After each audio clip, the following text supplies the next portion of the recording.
Hey comic book fans, welcome back to Comic Book Corner 2.0. And fans, you're back with me, Mike Spider Slayer, getting ready to do that all-important comic book review so you, the fans, can make a decision on what comic books to buy. And today, guys, we're talking about Justice League, the Darkseid War, Batman, issue number 1. It's a long title, but this is the series of one-shots based off of the Justice League Darkseid War. And I decided to get this Batman one just because Batman is obviously the most prominent character of this war, I think, or in the DC universe. And I wanted to see what was going on when he took his abilities back to Gotham and see how he interacts with everybody and what's his story and how this chair is changing him. And so I thought that story could have been really interesting. This book is written by Peter J. Tomasi, and the artwork here is done by Fernando Parson. I thought the artwork was gorgeous in this book. Everything from when Batman is sitting in that large-ass chair and Commissioner Gordon looking up at him, just trying to speak with Batman, standing on the bat signal, I thought was really great. The detail in the artwork was really good, again with that Mobius chair. I think it's nice with all the outlining. Batman's suit looks pretty badass in here. Really good attention to detail. There's some characters that are out in the cold in here, and you get to see the breath from their mouth, recognizing that it is cold. So a great attention to detail. Body structures in the image in the books are really good when it comes to the females from Amazon and Amazonian girls. So I thought visually, I thought this book was really well done. Even Bruce Wayne here, when you see him without his mask, and just the anger in him is just amazing out in this book. So great stuff. Visually, this book was spot on. I loved it. Very dark too, but it fits obviously the Batman universe and the character and whatnot. So let's recap the story. What did I think about the story? What was my reactions as I was reading this? Here we go. So the first thing you wind up seeing in this book is you wind up seeing Batman traveling along Gotham in his chair. And it has like this protective shield on it, whatever. And it's got to be something that you really got to get used to, I guess, if you're in Gotham. Because it's just like, there's this Batman flying around in this huge-ass freaking chair. And it's just like, he never moves from this chair. He can't move from the chair. The chair just keeps him in there. And it's just like, it keeps him nourished. It keeps him supplied so he never gets tired or whatever it is. But, God, don't you got to get tired? I mean, physically, mentally, I mean, can you just sitting there all day? Nah, you're going to do this. Tell me what's going on. Oh, I can hunch over. I mean, I just think it's hilarious. But anyway, as the story continues, Commissioner Gordon's pissed off at Batman because he's sitting there going, you can't sit there and put people to jail when their crime hasn't even been committed yet. So we're processing all this paperwork. We're releasing them because there's no crime committed. And what happens is Batman can go into people's minds and he can read what's going to go through their thoughts, or he's going to read what happens, what he's going to do in the future to people, like murders and crime people and stuff like that.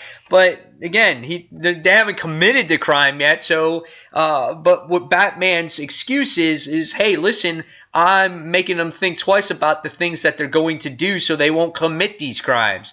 And Commissioner Gordon's like, do you ever think we're going to get rid of crime in this city? It's never going to happen, So they have this big heart-to-heart. So Batman finds out there's this other crime going to go along. He takes off. He blows off Commissioner Gordon. And he comes across these kids that are going to commit this crime in freaking Antarctica, in this club, and he drops them off at Antarctica in minus 40-degree temperatures, and he's gonna sit there and he's like, you guys are gonna think about your what were you gonna do here, and you were gonna cause problems, so you're gonna sit here and freeze to death. So he leaves them in freaking Antarctica. So I thought that was awesome. He goes to another guy's murderer's house. I thought was really fun. That was going to commit a crime and kill his wife. And the big part of this story, though, is that he's doing something for himself here. He's using these powers almost for his advantage. And you're really not supposed to do this with this chair. And the chair kind of takes a toll on his effect. But he goes back to the past, or he relives his parents' death. and he sees Joe Chill. And the cool thing is about this is he tries to stop. He tries to stop him, but he can't because it's something that happens in the past. And so what he does, what does he do? Next best thing, scares the shit out of Joe Chill in this particular issue. He's in jail. He makes his appearance in the Mobius chair. He makes it to where no police or nobody can see him, and he just sits there and threatens him.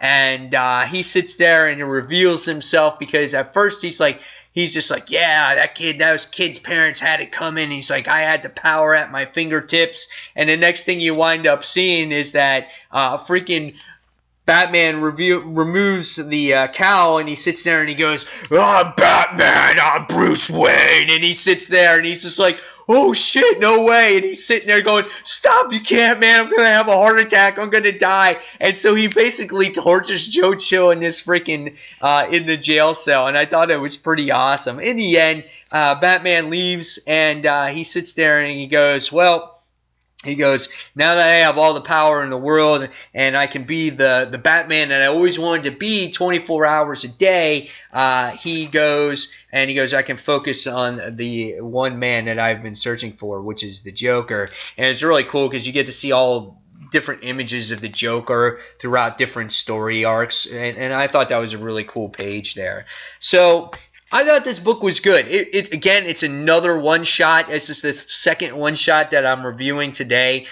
You don't have to buy this to understand what's going on in the Darkseid War. However, if you want a feel of what this chair and what Batman's powers are as this new god up until this point, this is a good book for you. And it's a good one-shot story. Just Batman just kind of, you know, reliving that past, and it kind of reinforces his anger almost, you know, but he gets kind of some kind of retribution there by scaring the shit out of Joe Chill. But it's a good story for what it was. Again, don't have to go out, you don't have to buy it, but I liked it. I thought it was a good read, but reading this one, you have an understanding of what these stories are going to be with the Darkseid War one-shots. They're all just a bunch of stories of what's going to happen with each particular character. So after reading this one, I give this one a 4.25 out of 5 stars. I thought it was a good read, a good little adventure here. Again, but no tie-in to the whole overall story.